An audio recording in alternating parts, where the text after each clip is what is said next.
But the moment you notice, oh, looking at a bigger perspective, this is an ocean. This is just a drop in the ocean.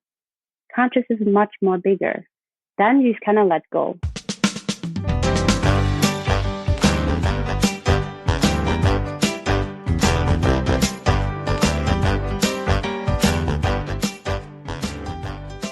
Welcome to the Bro Novo podcast, the podcast that models healthy communication for men, empowering them to start the journey of self-work.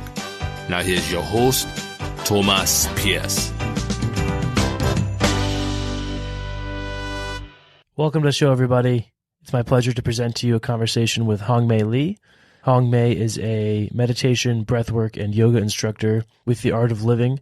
The Art of Living Foundation is an international nonprofit promoting the message that love and wisdom can prevail over hatred and violence. In this conversation, I ask Hong-Mei all about her experiences with the sky breathwork that The Art of Living offers, so you can learn about it and see if it might be beneficial for you. Enjoy. Cool, and we're live. Hey, Hong-Mei, good morning. Welcome to the Bro Nouveau podcast. Thank you for inviting me, Tom. Or Thomas. Yeah, absolutely. You go by Thomas or Thomas? Either one, Tom or Thomas, yeah. For sure. So, Hong-Mei, we met 4 or 5 years ago on a yoga retreat with the Art of Living, which is an awesome organization that you're very involved with.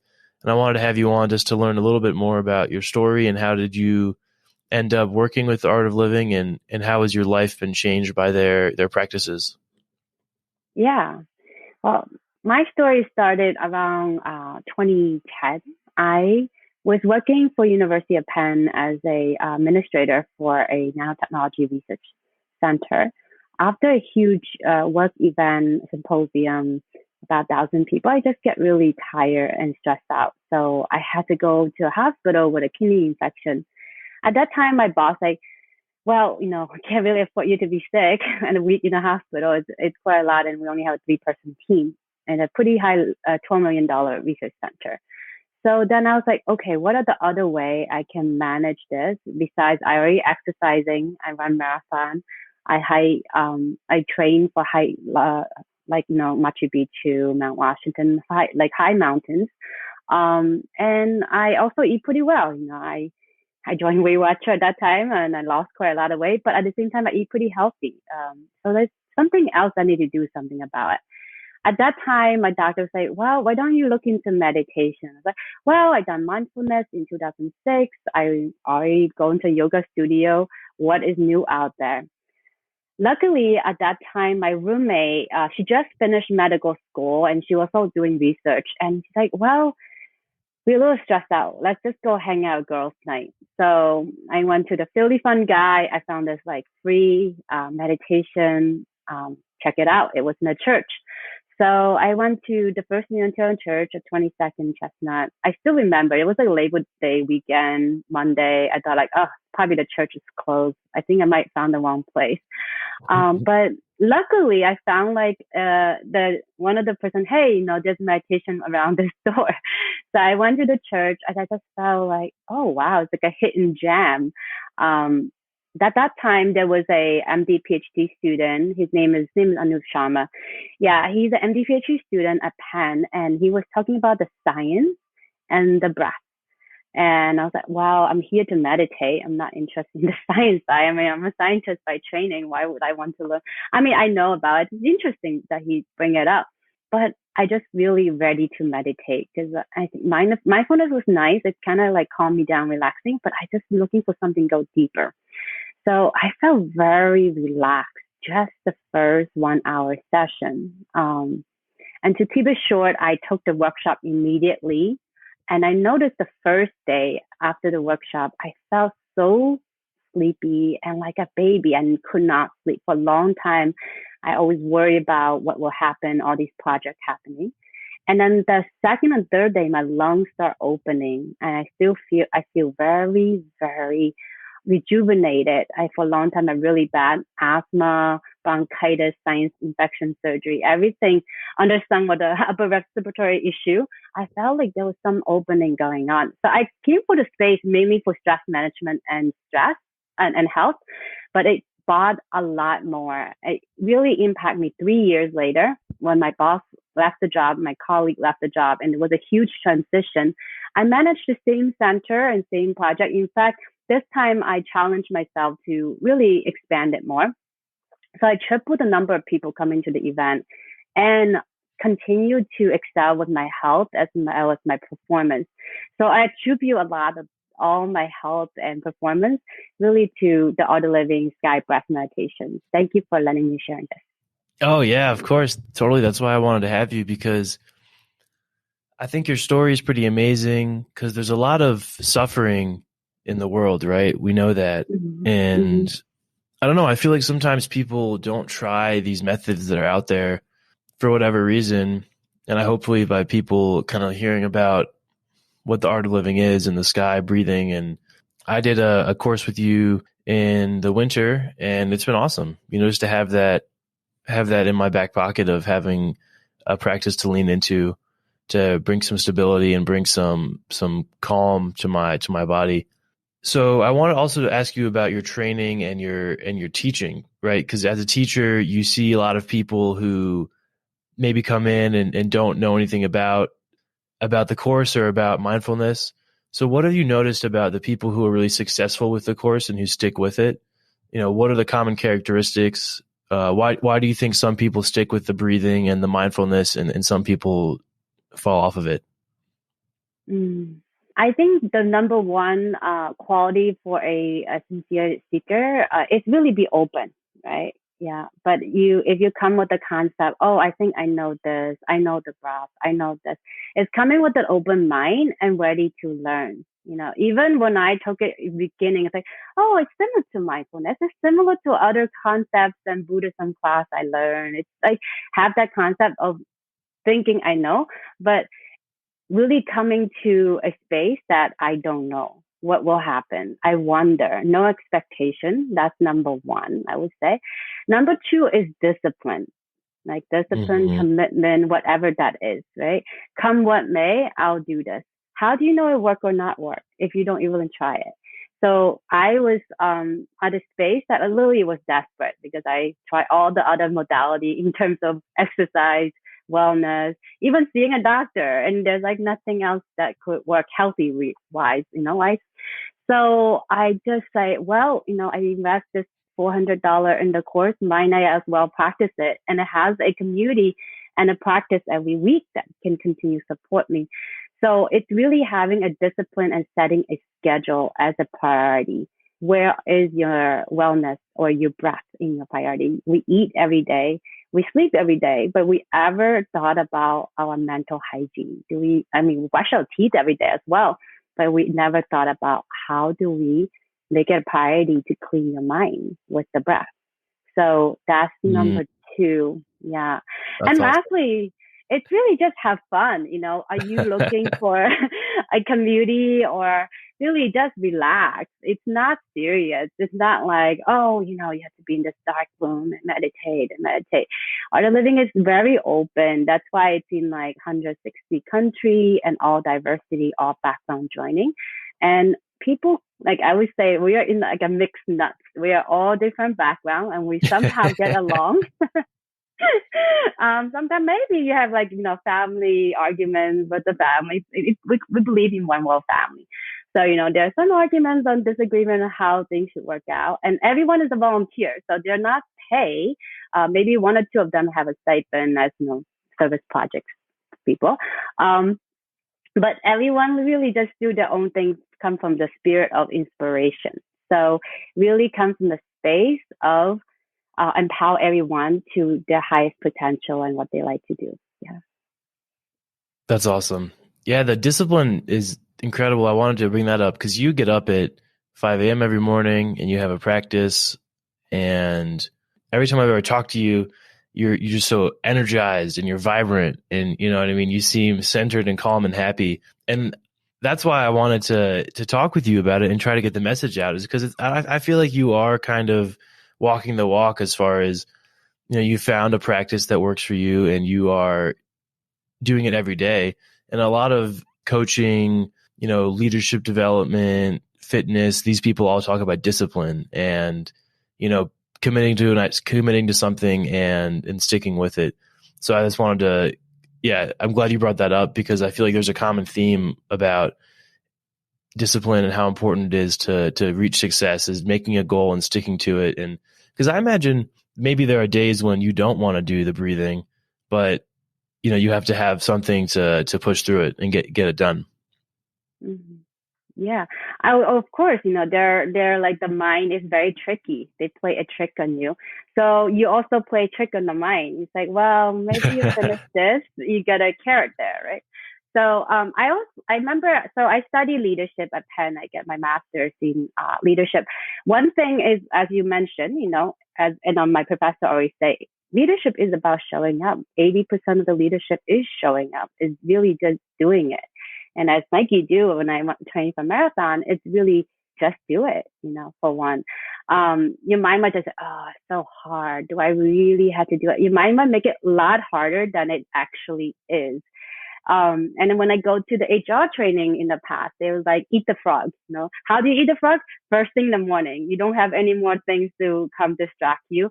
And because my schedule was so busy, when I first started, I was a grad student getting my master at Penn. I think it was at Wharton at that time, was doing my entrepreneurship. So I was doing like part-time school, full-time job, house renovation project that was huge, and 2 parents that are very ill that I had to take care of. So like, there's so much time. We all have 24 hours, really about priority. So I would get up 3:30 to do my practice, and I go back to take a little nap if I need to, right? So that way I fit it in. And then I didn't even know this until years later, I think like maybe 2 weeks ago or 3 weeks ago. Apparently there is a prime time to meditate. I don't recommend everyone would try to discipline themselves to do this, but there's a prime time. 48 minutes before sunrise is like a pretty good time. But even another 48 minutes before the sunrise, that's an hour and 36 minutes before the sunrise, is that 48 minute time, like the earlier 48 minutes, is the primest time to meditate.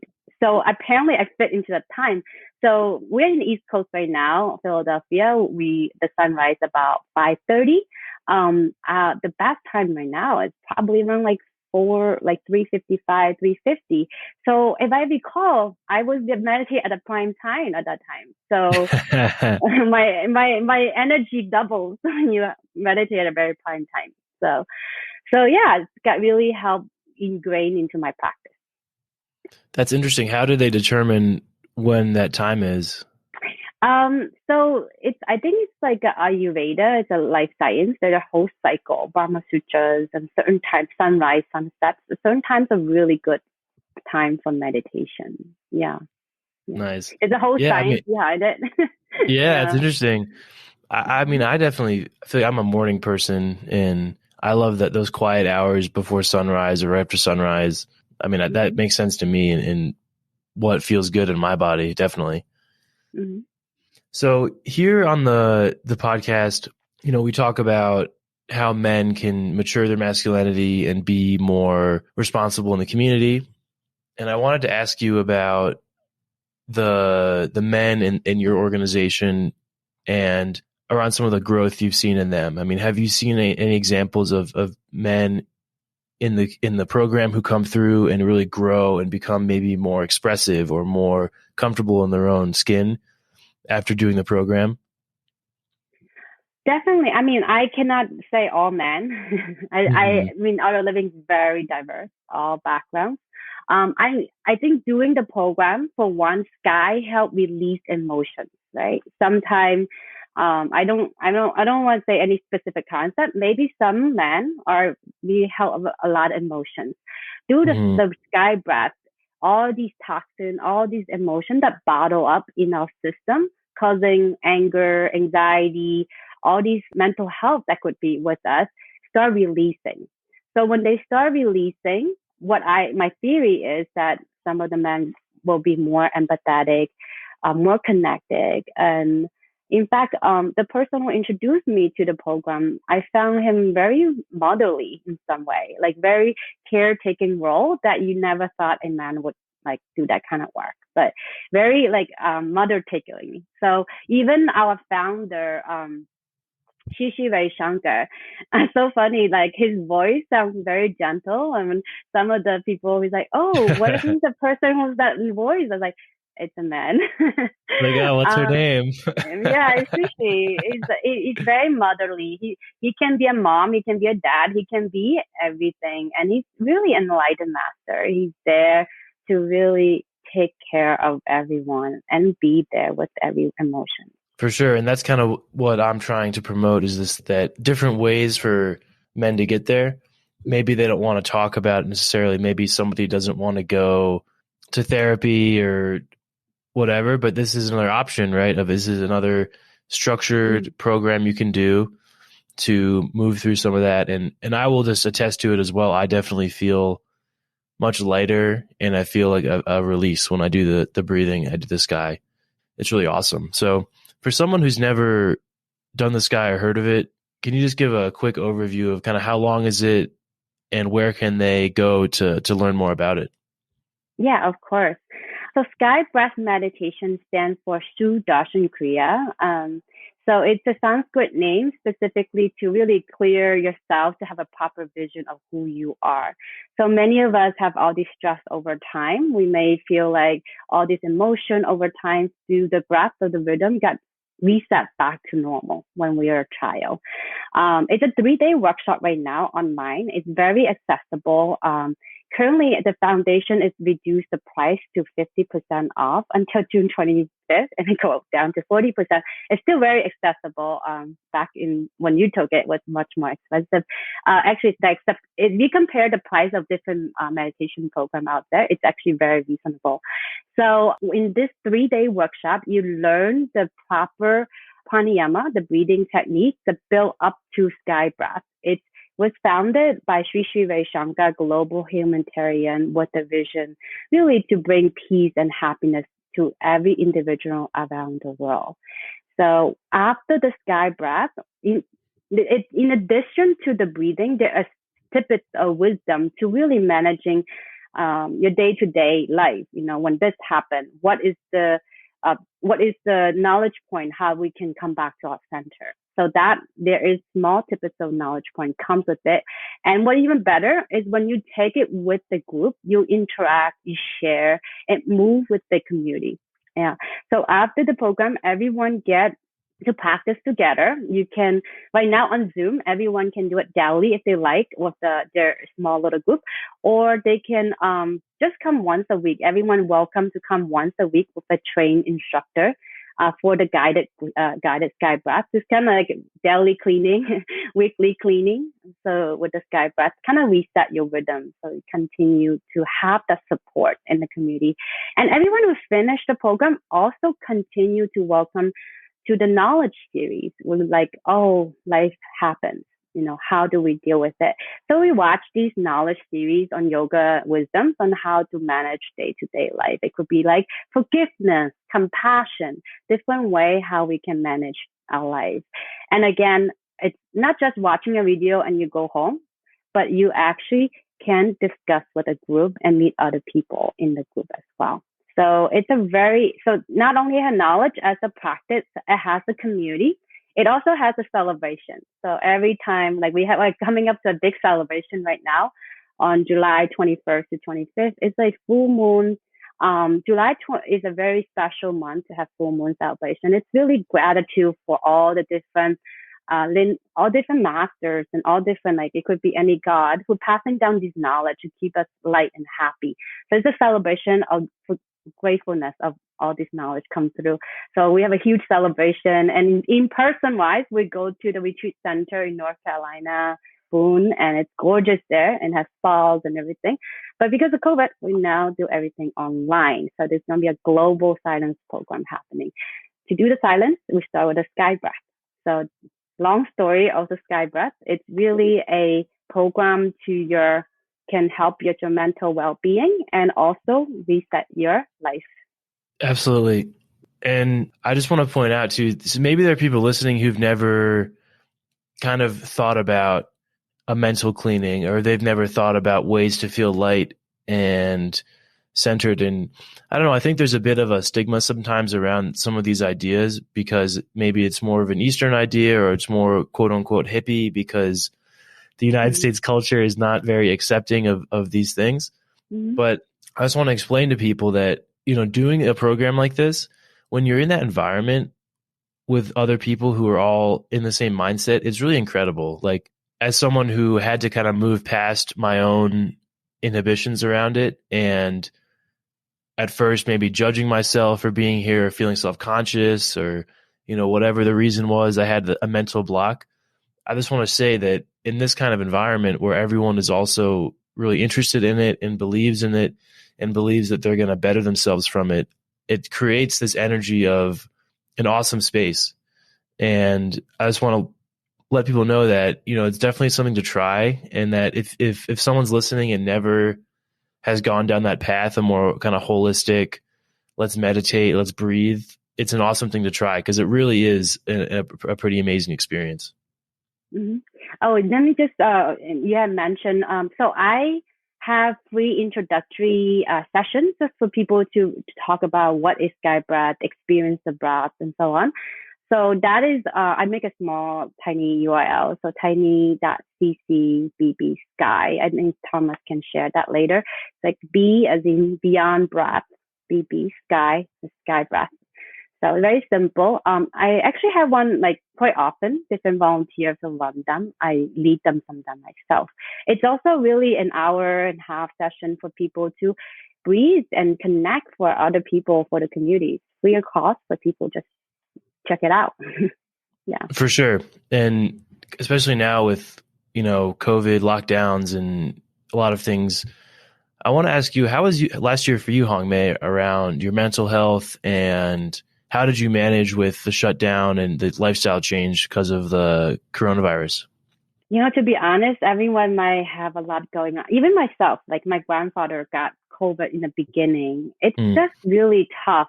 Being the first grandkid, in fact, I'm going to visit them. That's why I'm traveling.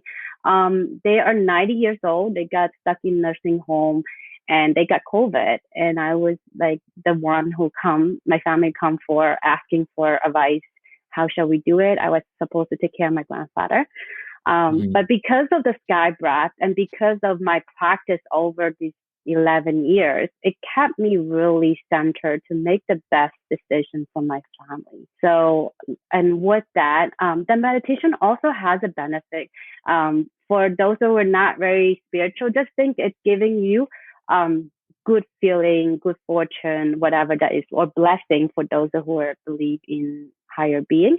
So every time after the breathing, I always send some blessing or good feeling to my grandparents. Luckily, my grandma did not experience any symptom. My grandfather came out of ICU twice. Now they fully recover. They're 90 years old and been married 76 years. Awesome. So I would say it's really a tremendous resilience that built in me and find centeredness. I've been teaching nonstop. I mean, it was the busiest year, this COVID year. Before COVID, Thomas and I know each other, I taught maybe 3-4 in-person workshop maximum per year. During COVID, I taught about 50 just sky breath and like another 20 yoga programs, and then another 40 or so kids program. We also teach the program for kids 4 and up. So it's super busy and also has international collaboration in Hong Kong, Europe, and Kenya. So it's a busy full service organization. Yeah. And the doctors too. Doctors and veterans and all the people we take care of. Yeah. So it sounds like you were able to keep, not distracted is the word, but maybe because you were so busy and you had you were serving other people essentially. And that was able to keep you from getting maybe too in the dumps about your family situation and also just the lifestyle challenges with the lockdown. Yes. I mean, it's so nice to help lift others. And then once they are happy and they're able to go on and find their potential, and the next person wave comes. So, and then from that good feeling of people feel lifted, it gives good feeling back to my family. So in some way, I indirectly direct the energy back to them. Yeah. Awesome. I'm curious to hear about teaching the kids. What are the, like, when you create a course for kids, what are the kind of guiding principles in your mind, or structures around, what are you trying to teach them? What are some of the values you're trying to impart? Because I would imagine that's pretty powerful, for a young person to be in that environment, so what are some of the things that kind of shape your perspectives when you're teaching kids? So I first teaching I've been teaching the 4 to 7 years old for the past 5-6 years. And one thing about the difference between Art of Living program, or now they are actually under IHV, International Association for Human Values. That's where we host all the youth programs, Sky School, University, all the youth programs. The difference is that the Sky program for Art of Living, the youth program, they are very free. In a time when you are in normal school, teacher or parents kept saying like, be quiet, you have to do it this way, you have to do it that way. But we host a very free environment structure, let them to find their light, really find their energy inside, so they know who they are. And the kids are already enlightened, especially they're 4 to 7 years old. They're pretty light already. Right? And I noticed that some of them, maybe their parents are having some conflict. They're a little bit more lower in energy. And then, but over time, the 4 days of the kids program, they still get lightened up. And they keep coming back and again. I just finished a youth program yesterday, the 4 to 7 years old. They didn't want to leave. They just keep sharing. They do yoga, they do breathing, they do games. They be a scientist. They love the environment. They go grow some plants. So it's a little bit of everything. So mainly the difference, we empower them to be free to do what they want to do. And second, really just rekindle their love, rekindle the light inside, because they are naturally there, right? And thirdly, the breathing, of course. Each of the kids has their little breathing techniques. They have their own version, much more shorter, because they don't need a high dosage like adults. So they have the breathing and yoga as well. So they are building good habits, a little young. Yeah. That's cool. Yeah, I ask because, as I've been talking with my guests about, adults and how adults grow up and the people we grow into, I've come back a lot to that childhood experience, and what were the influences in a child's life? Who were their models about behavior and mindset and values? And personally, in my own path, I've been trying to keep the inner child alive, right? And keep that lightness, because what I've realized is that our culture kind of tells us to be serious, tells us to be, concerned about finances and, professional reputation and how others perceive us. I've been trying to be more conscious around keeping that child alive, because that's what makes me happy, being able to be joyful and silly and not feel like I'm judging myself for my behavior, And that's one of the reasons I really like the Sky, is because, it is kind of silly, like if you look at it from the outside, silly might not be the right word, but it's different. It's not something that if you've never seen before, you'd probably be like, what are they doing? Well, awesome, Hong-Mei. I think we've exhausted what I wanted to ask you about, and just to get some perspective on kind of what the Art of Living is and get the word out there to people, because I really believe in the content and the program and the teachings, and I want people out there to know that this is available, and it's an awesome resource. Well, thank you so much. I would just say, lastly, is really, I always say, you as everyone, advice, just ask yourself as an inner guide, like, what is there for you to guide you? And it's the breath, right? The breath is the first thing you came out to life and the last thing you come out. How do you maneuver it and how do you harness that energy is very key, because often, we could eat a certain amount of food and so on, the kind of food and the proper amount of food is important. But we also sleep, right? Sometimes we might not have a proper amount of sleep, or barely sleep, because we are worried about all this project that's happened, right? And then the other thing that Tom is doing right now is really rekindle his passion, really sharing this, right, with the community about men and feeling open, right? So really doing a hobbies that you like, that sometimes regain your meditation state that we call in the zone, right? So you can get energy sometime when you're doing something you love, right? And then the most important thing is the breath, right? Often how do we start? We start with the breath. We start with the breath. It can kind of release all this rhythm of emotions that we have. So certain time we breathe, we might feel really anxious. It's maybe very fast breath, right? At the same time, when we relax, much more easier to breathe. So to going around like the kite is flying around, the motion is like the kite, it's like running everywhere. The strain is really your breath. So you're using the strain to maneuver the kite, using the breath and managing your emotions.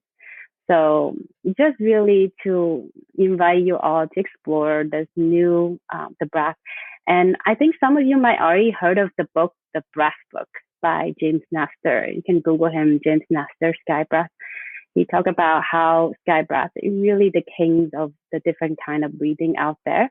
Not that to say one better than another, but I think really just to explore it. And what a better time right now that you can do in your own home, and just really want to be available for service of everyone. And we don't turn people away. So we run a lot of programs for people who are in high need, people of color during the riots. We have a program called Breathe With Me.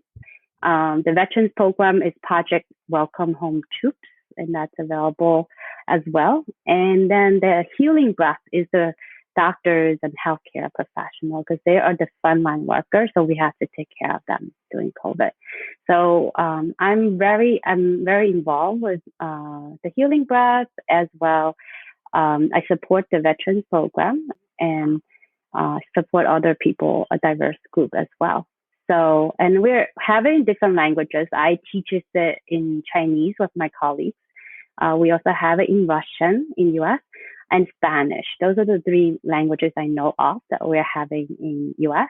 But across the world, let's say you decide to take another program, different language, happy to connect you with other speakers who can speak your language, let's say accessibility wise. Well, just want to conclude, invite you to join Beyond Breath from Art of Living. I have Thomas will share the website, tiny.cc/bpsky. That's where the Beyond Breath session is. And feel free to reach out, send me an email. Happy to be service. Awesome, Hong-Mei. That's really cool about the different programs for different groups. That's awesome. And thank you for your service and the great work you do, because I know a lot of people's lives are really positively impacted by your teaching. So thank you. Thank you. And then we do have the last thing here. It's the last thing we do in every episode is the 3 things game. So it's a knowledge and wisdom sharing game where you have a question and it'll say, what are 3 things you have learned from X, Y, or Z? So whoever's birthday is closer goes first. So my birthday is in August. And what month is your birthday in, Hong-Mei? October. Okay, then I'm first. Here's my question. What are 3 things I have learned about advice? Okay. Number 1 is that I love asking for advice. I think it's a really awesome way to get other people's perspectives and help reframe my own thoughts. If there's something that's bothering me or I need help with, I love that I have a great support group I can lean on, ask questions. Number 2, I would say is that sometimes I ask for too much advice because I trust my peer group so much and I kind of choose my friends carefully. I tend to lean on them when I really need it, to the point where sometimes I need to actually figure it out myself, because ultimately it's my life and no one else can live it for me. So that's a good one. And then the third thing I would say about advice is that I've had to learn to really take things and look at them with a keen eye, because a lot of times people's advice may not be good advice, and even though I asked for it from them and they gave it to me and they are being authentic, or maybe they're not being authentic, that's a possibility too. Sometimes people are manipulative and I have to be aware of that. So that's the third thing, is that sometimes it requires a bit of discernment to make sure that the advice we're receiving is actually good for us. Wow, so great. Here's yours. Got it. What are the 3 things you have learned about change? Got it. Ooh. Oh, wow. That's a good question. So number 1, change is inevitable. It's always happening. Your body cells keep changing, like cycles of seasons going. Even though we're sitting here, your body's going through a lot of, metabolism, a lot of biosynthesis happening, right? So change is inevitable. It's always there, right? So acknowledging that change is part of life, right? That's number 1. Second thing is really connecting yourself. Are you part of the change? Are you moving with the change? Or are you stuck at what is in the past? What is in the future? The train is still going, but you're stuck, right? So it's be able to adapt, right? Moving with the train, moving with where we going. Yeah, not to like go too far that you will fall off the train, but also not to be going so far that you also fall off the train, right? So really acknowledge like, where are you? Where's your mind? Yeah, that helps. And then the third one, I would say, just really relax. Just relax. Why do we need to keep worried about change? It's part of it anyway. So just relax and be an observing. Observing the change is really be the witness. Because when you're witnessing the change is part of life, you see a bigger consciousness, a bigger cosmos that's much, much bigger than you. And then you just notice this is just a drop in the ocean. There is so much more than that in life. It might be so many times we always say, oh, I just broke up with my girlfriend or my boyfriend. You might feel very miserable at that moment. But the moment you notice, looking at a bigger perspective, this is an ocean. This is just a drop in the ocean. Consciousness is much more bigger. Then you kind of let go, yeah. Awesome. I feel in a meditative state just listening to you. Awesome, Hong-Mei. Well, thank you so much for being on the podcast. I will definitely share your tiny URL link with the audience. And again, thank you so much for getting on here and sharing your wisdom and the story of Sky. And I hope that this message finds the right people who need some of this in their life. Yeah, and feel free to post my email or phone number there in case people need to ask questions. Yeah. Awesome. Great. Thank you, Hong-Mei. Have an awesome day. All right. Thank you. There it is, folks. Massive thank you to Hong-Mei. What a legend. Thank you to her for coming on the show. She's someone I have a ton of respect for embodying the teachings that she talks about and lives the lifestyle. You can check the show notes for a link to her free introductory course to the Sky Breath. Follow us on Instagram at Bro Nouveau Pod. Thank you so much for listening. We'll see you next Thursday on the Bro Nouveau Podcast.